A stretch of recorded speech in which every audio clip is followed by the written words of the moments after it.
Horus, o deus dos céus e dos vivos, através da mitologia, quer dizer, da história egípcia.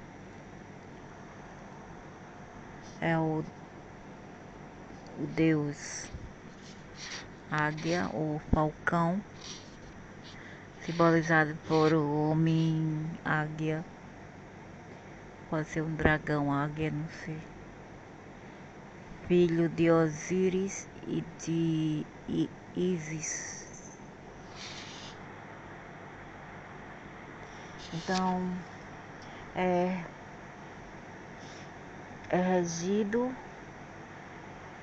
rege aqueles que nasceram entre 16 de agosto a 15 de setembro, que seria o signo de Leão e o signo de Virgem, respectivamente. A minha data seria o dia 13 de setembro. Então esse aqui seria o guardião ou algo assim, sei lá. Mercúrio marrom. O planeta seria Mercúrio, planeta do intelecto e de rapidez intelectual, e a cor marrom. E eu não gosto dessa cor. Quer dizer, nas pessoas é bonito, mas na pele das pessoas é bonito, mas eu não gosto de usar marrom. Então, eles são um símbolo de obediência e respeito. Quer dizer, as pessoas, os nativos dessa influência, deste guia, são obedientes e respeitosos. Eu não me considero isto. Vai depender, mas por outro lado eu sou sim. Era obediente para com os meus pais e muito respeitosa. Referem-se a monges ou eremitas. Os filhos de Horus são sinceros e de grande força. Isso é verdade. Incondicionais, sim, doam, mas não querem nada em troca, e diretos. E é por isso que podem parecer duros, né? Eles são um pouco assim, sem tática e vai direto ao assunto, são um pouco duro. Parece até assim um pouco bruto. Eles amam o prazer e a diversão, mas sem excesso, é verdade. Não gostam de conflitos e tentam escapar de qualquer situação controversa. Nem tanto, depende do grupo etário. Eles são pacifistas por natureza e preferem passar despercebidos. Isso é verdade aqui. E pacifista não sei, vai depender também de outros fatores, de um mapa astral geral de um indivíduo. Eles estão dispostos a ajudar os necessitados, isso é verdade. Para comigo, eu não falo por outro, mas por eu, mesmo assumindo que estão indo contra seus próprios interesses, mesmo que eu fico quase sem nada. Eles são excelentes trabalhadores e não têm medo do trabalho duro, é verdade. Muito trabalhadores, quer dizer, eu tenho muitas qualidades administrativas, verdade. Podem ser dissolutos, mas também generosos com os necessitados, é verdade. No amor, eles amam intensamente suas emoções. Dedicam-se completamente à família, ao parceiro, é verdade, muito familiar, mesmo ao custo de deixar suas ambições de lado, é verdade. Sua missão é curar e ajudar os outros, tanto em questões de saúde quanto monetárias. Mas eles precisam aprender a superar medos. Eu não tenho medo, insegurança, eu não tenho isso, eu sou muito autoconfiante. E confiar, mas eu sou muito confiante. Então, aqui é o homem águia. Aqui é ele lutando com o Anubis. Ele poderia ser o Enlil. Alguns dizem que ele era Jesus, que Ísis seria Maria, Osíris seria seu pai. E aqui é a história dele.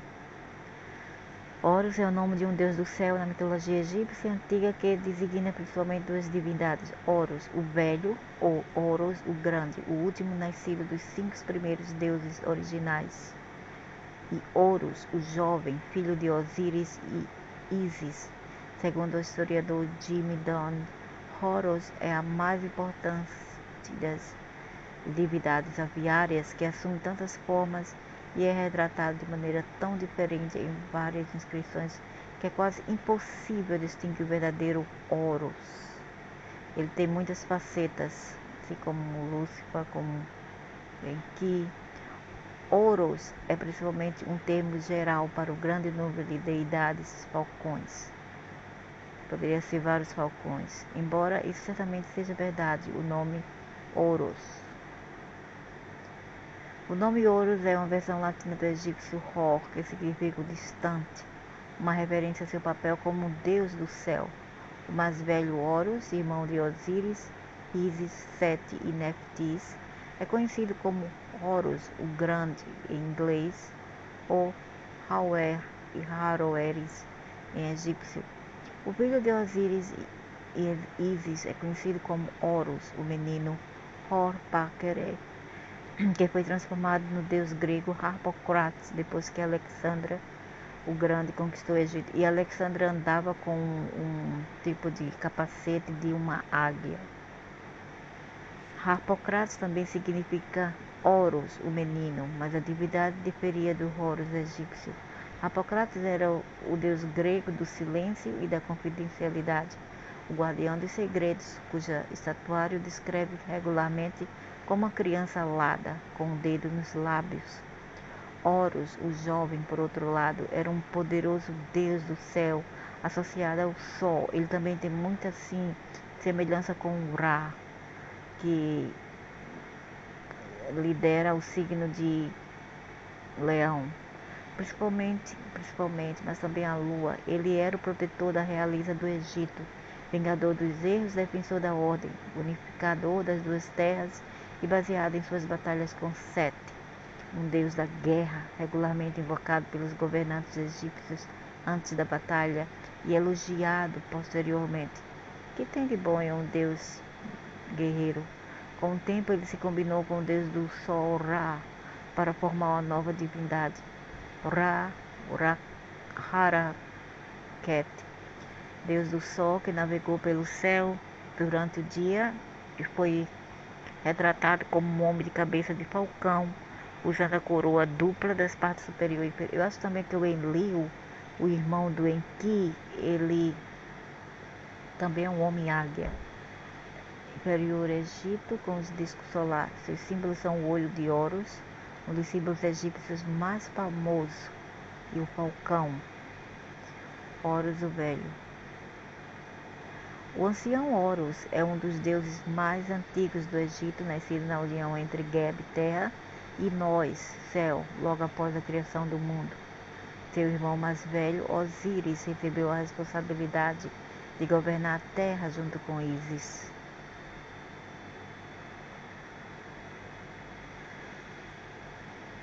Enquanto Horus recebeu, como é que a mulher dele então colocou o nome do filho dela com Osíris, com o nome do cunhado dela, Horus?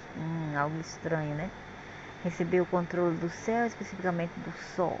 Em outra versão da história, Horus é filho de Hathor, enquanto em outras é sua esposa, e às vezes é mãe, esposa e filha de Horus. Oh, que como é salada. O estudioso Geraldine Pich observa que uma das primeiras imagens divinas conhecidas do Egito é a de um falcão em uma barca, representando Horus na barcaça do sol que viaja pelos céus. Horus também é descrito como Deus criador e protetor benevolente. Havia muitos deuses falcões conhecidos como deidades aviárias na religião egípcia que foram finalmente absorvido pelo deus conhecido como Horus. Alguns, como Nunauí do Alto Egito, apareceu no início da história, enquanto outros, como Muntu, eram populares mais tarde. A associação inicial de Horus com Nunauí foi contestada por estudiosos, mas não há dúvida de que ele foi mais tarde combinado com um deus como Horus, Anubis. Nunauí era um deus local do 18º nome superior província, enquanto Horus era amplamente adorado em todo o país.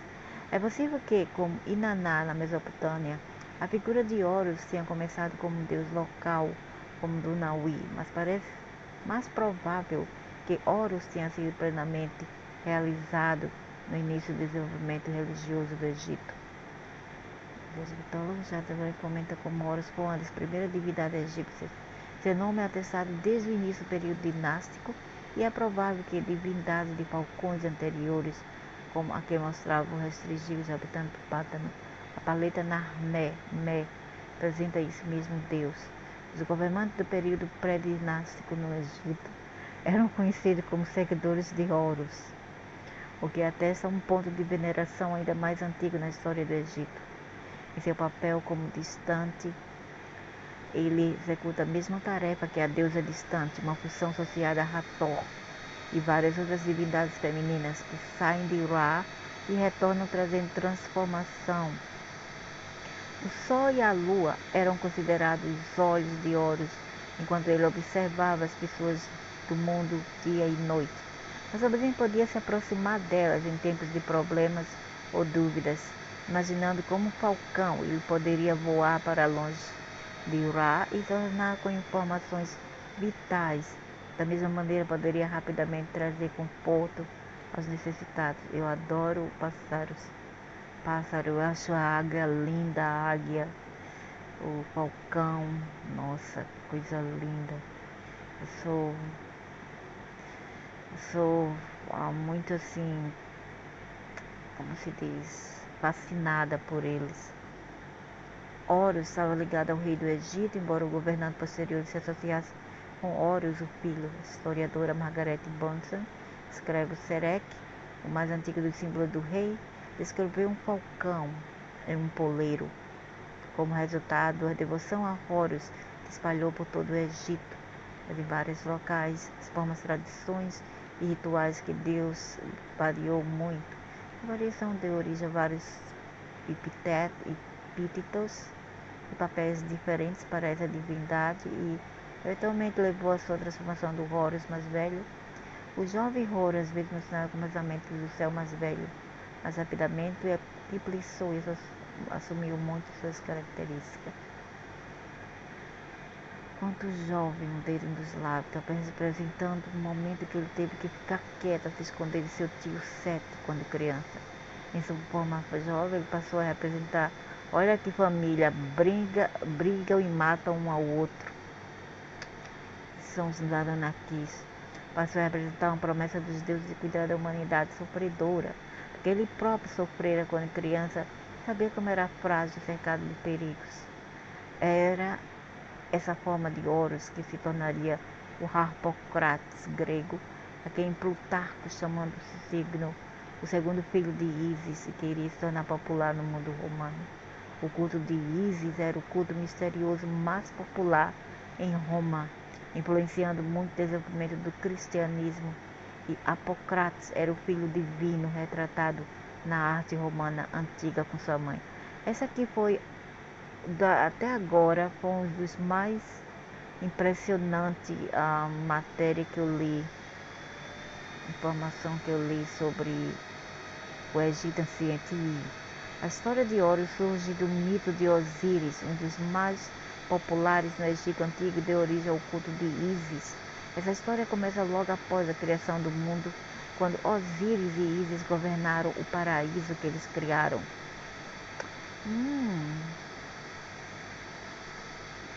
Quando homens e mulheres nasceram das lágrimas de Antum-Ra, que é o Sol, eles eram incivilizados e bárbaros. Osíris ensinou a eles cultura, observâncias religiosas para honrar os deuses e a arte da agricultura. Eu não acho que eles eram bárbaros, mentira. Esses Anunnakis que fizeram os homens pior do que eram.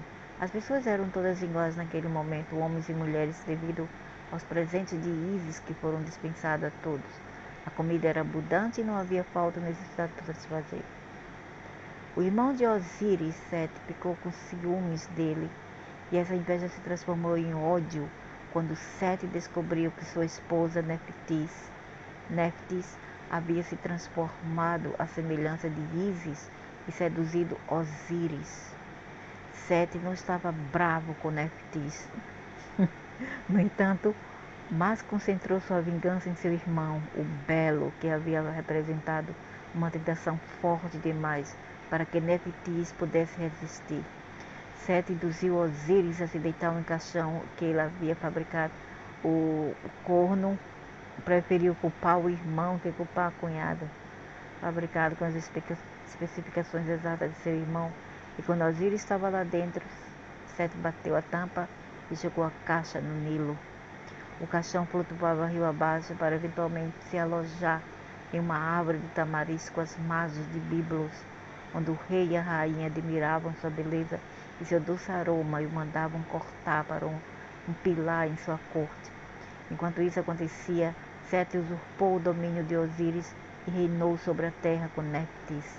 Ele negligenciou os presentes que Osíris e Ísis haviam legado e a terra sofreu seca e fome.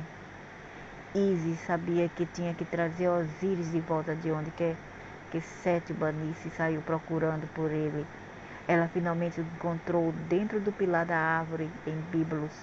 Pediu o rei e a rainha e o trouxe de volta ao Egito. O rei e a rainha levou o cadáver dele para suas cortes, e a Ísis, se disfarçando de empregada, se alojou na corte do rei e rainha.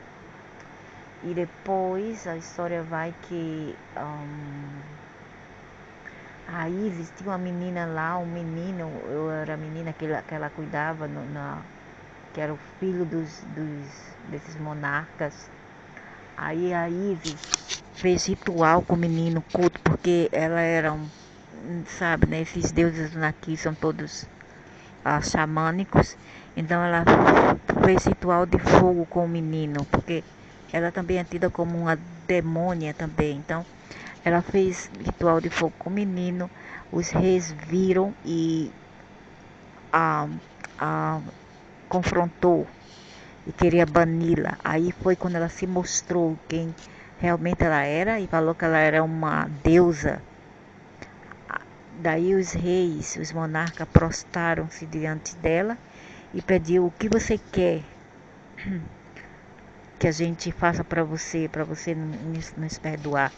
Aí ela falou: ok, me dê aquele caixão ali com o corpo do meu marido, Osíris. Então ela trouxe, quando ela estava preparando o culto com as ervas todas para trazer o irmão marido de volta.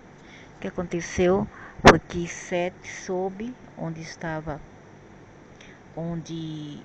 ela estava com a irmã dela, Néftis, perto do rio Nilo, ali do rio Nilo. Então o que falou? O que aconteceu? Sete veio e cortou Osíris em pedaços e jogou no rio Nilo. Quando Ísis volta, ela queria pegar o corpo do marido, encontrou-lo em pedaços e menos o pênis, a qual o peixe comeu o pênis dele. O bilau dele foi comido pelo peixe. Então, depois, Osíris estava morto, mas ele sabia que poderia trazê-lo de volta à vida. Ela pediu à irmã Néftis que viajasse o corpo e o protegesse de Sete enquanto ela colhia ervas para poções. Enquanto isso, Sete ouvira dizer que seu irmão havia retornado. Agora, quem falou para ele, senão a própria irmã? Retornado, estava procurando por ele. Ele encontrou Néftis e a enganou, dizendo-lhe onde o corpo estava escondido. Depois ele cortou Osíris em pedaços, espalhou as partes do corpo por toda a terra e no Nilo. Quando Ísis voltou, ficou horrorizada ao encontrar o corpo de seu marido desaparecido. Néftis contou a ela como havia sido enganada e o que Sete havia feito com Osíris. As duas irmãs foram em busca das partes do corpo e remontaram Osíris. Seu pênis havia sido comido por um peixe, portanto ele estava incompleto. E também o Lúcifer, em que ele foi capado. Olha como as histórias são coincidenciais. Lúcifer, em que também foi capado por nenhum que seu sobrinho. Quem capou Lúcifer foi o próprio sobrinho, que naquele tempo é chamado de Ninurta.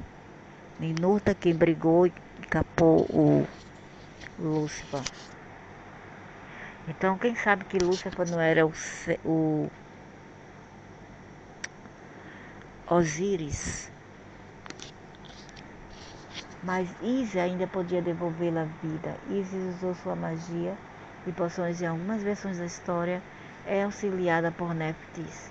Osíris reviveu, mas não podia mais governar entre os vivos, porque ele não era mais inteiro. Ele teria que descer ao submundo e reinar lá como Senhor dos Mortos. Antes de sua partida, Ísis se transformou em uma pipa, um falcão, e voou ao redor de seu corpo, atraindo sua semente para dela e engravidando de Horus. Osíris partiu para o submundo e Ísis se escondeu na região do delta do Egito para proteger a si mesma e a seu filho de Sete. Ísis sofreu uma gravidez difícil com um trabalho excepcionalmente longo e deu à luz a Horus sozinha nos pântanos do delta.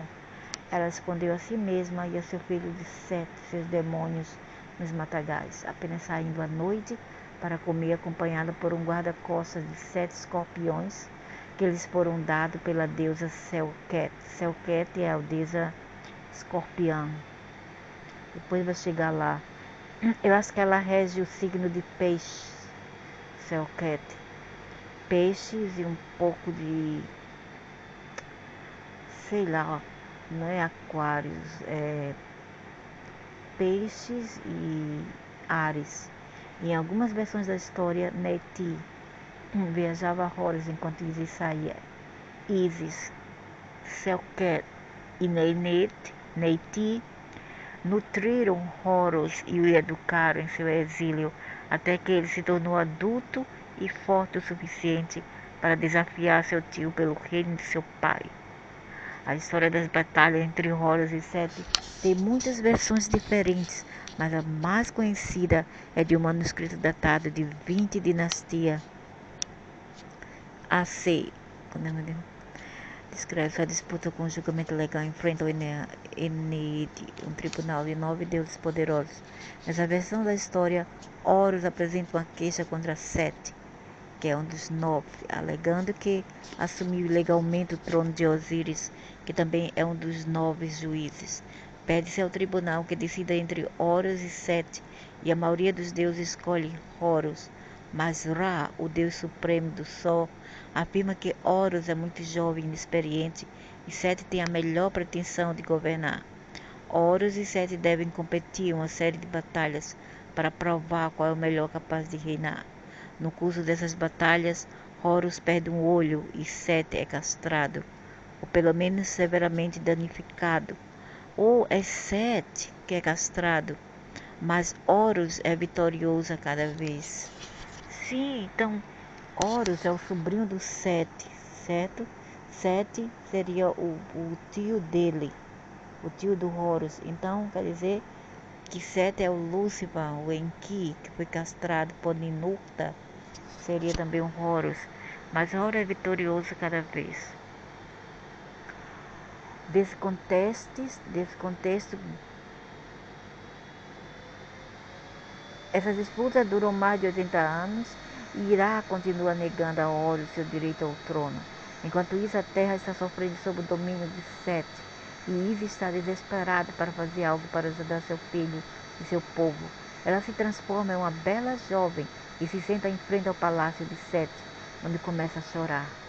Quando Sete sai a ver, ele pergunta a causa de sua tristeza, e ela diz a ele como um homem mau, o irmão do marido o matou e tomou sua terra, e além disso, procura a vida de seu único filho e baniu ela para as terras do pântano e os matagais, onde apenas os escorpiões são seus companheiros. Me faz lembrar também de um rei que queria matar as crianças naquele tempo, porque ele sabia que era, sei lá, que era um sábio que vinha para destruí-lo. Aí ele mandou ir procurar esse menino e matar. É a mesma coisa dessa história. Sete fica indignado com sua história e declara que esse homem deve ser punido. Ele jura que ele próprio vai encontrar esse homem, expulsá-lo das terras e restaurar a mulher e seu filho em seu devido lugar. Ísis então joga fora seu disfarce e revela a si mesma e aos outros deuses presentes. Sete se condenou por seu próprio decreto e Ra concorda com os outros deuses que Horus deveria ser rei. Sete é então banido para as terras do deserto, além das fronteiras do Egito, enquanto Horus assume o trono de seu pai, com sua mãe e tia Neftis como consortes.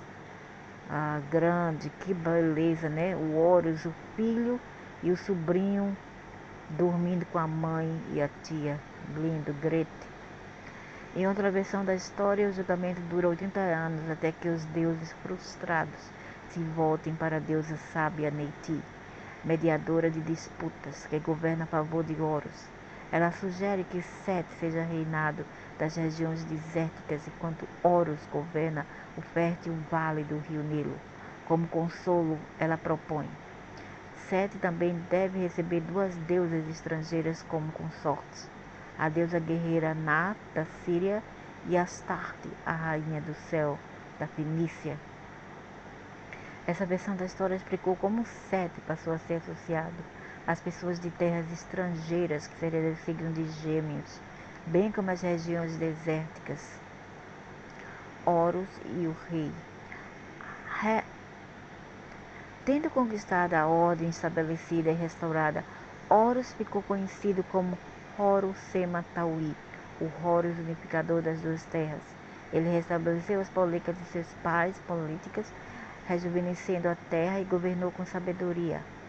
É por essa razão que os reis do Egito, desde o primeiro período dinástico, se alinharam com Horus e escolheram o nome Horus para governar em sua coroação. Osíris havia sido o primeiro rei do Egito que estabeleceu a ordem e depois passou para o submundo, enquanto Horus foi o rei que restaurou essa ordem depois que ela foi derrubada por Sete e que levantou o Egito do caos para a harmonia. Eu acho que Sete é o Lúcifer, em que os reis egípcios, portanto, se identificaram com Horus na vida e Osíris na morte. Durante o seu reinado, eles foram uma manifestação física de Horus sobre a proteção de Ísis. Vamos sair notável. A famosa proteção de Ísis e Horus.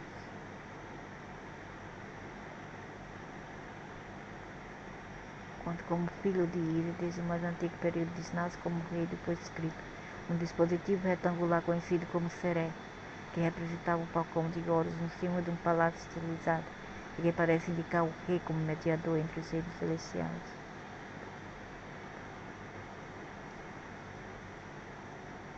Como rei do Egito, era a grande casa que protegia seu povo. Todos os cidadãos do Egito estavam sob a proteção de Horus. Ele foi adorado de várias formas e em muitos locais diferentes. Lucas observa que Horus foi adorado junto com outras divindades em muitos templos egípcios.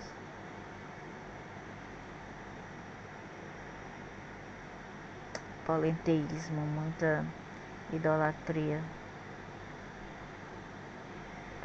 A assistente cuidava do complexo do templo que, como qualquer outro, foi construído para repetir a vida depois da morte do campo juntos.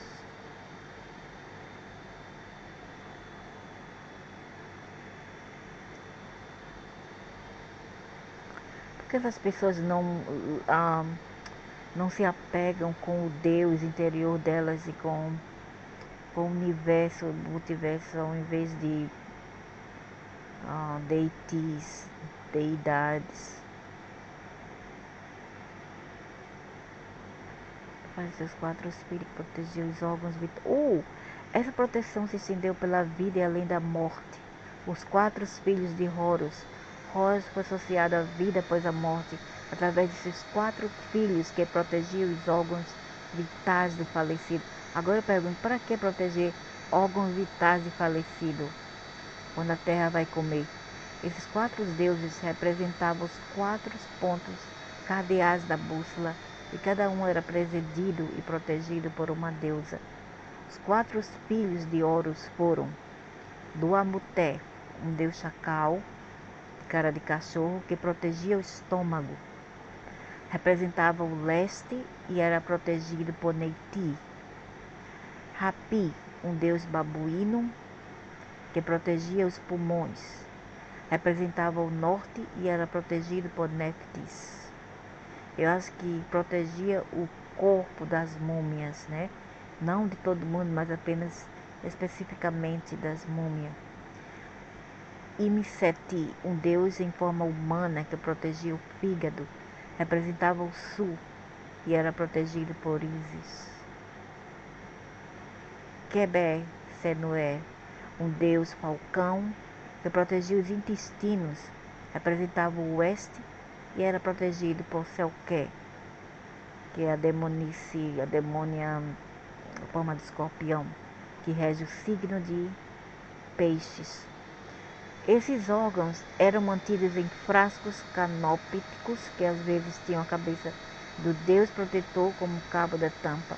O exemplo mais famoso dos protetores canópicos é o artefato de alabastro do túmulo de Tutankhamon, no qual são esculpidas Ísis, Nephthys e Selqué. Todos os quatro deuses protetoras foram descritos como homens mumificados com suas respectivas cabeças diferentes, de chacal, babuíno, humano e falcão. Tudo isso foi visto como manifestação de Horus, que era um amigo dos mortos. Horus foi invocado nos funerais para proteção e orientação para aqueles que partiram e para os vivos que ficaram para trás. E aqui como ele é comparado com Jesus. E a mãe dele poderia ser Maria. Mas na igreja católica, essa Ísis poderia ser uma deusa como Bastet, a deusa gata. Daí o nome católico, quer dizer gatólico. Porque essas entidades são assim, muito parecidas com gatos, às vezes. Se transformam em gatos.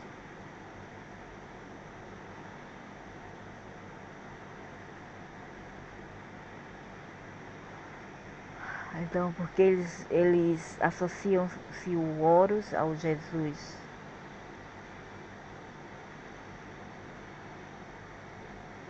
Então, nesse caso, ele poderia também ser o Marduk, através daquele livro lá, o livro de Enoque.